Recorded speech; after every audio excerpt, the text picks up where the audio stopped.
ওরে আল্লাহ, এত সাহস আছে কি? এত সাহস, এই গোস্ত খুলে নিয়ে, গোস্ত খুলে নিয়ে, গোস্ত খুলে নিয়ে, গোস্ত খুলে নিয়ে, গোস্ত খুলে নিয়ে, এই ডুবো ডুবো গোস্ত গোস, তোর এত সাহস আছে কিনা গোস্ত ফেলাই নে?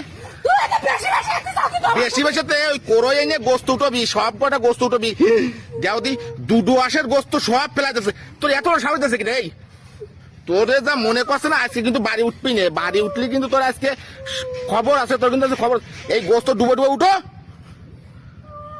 এত ওরে আল্লাহ রে, দুডু আসের গোস্ত কি এর ফেলাই দে। আপনাদের কাছে আজকে এমন একটা ভিডিও নিয়ে আসলাম যাতে আপনার দেখে অবাক হবেন।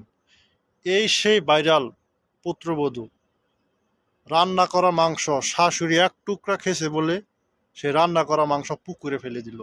তার স্বামীও তাকে উচিত জবাবটা দিল। এমন পুরুষ যাতে প্রত্যেক ঘরে ঘরে থাকে।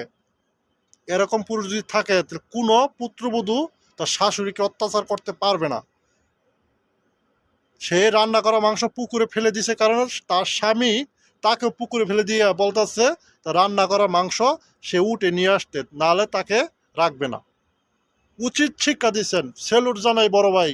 আপনার মতো পুরুষ যাতে প্রত্যেকটা ফ্যামিলি একজন করে থাকে, বাস।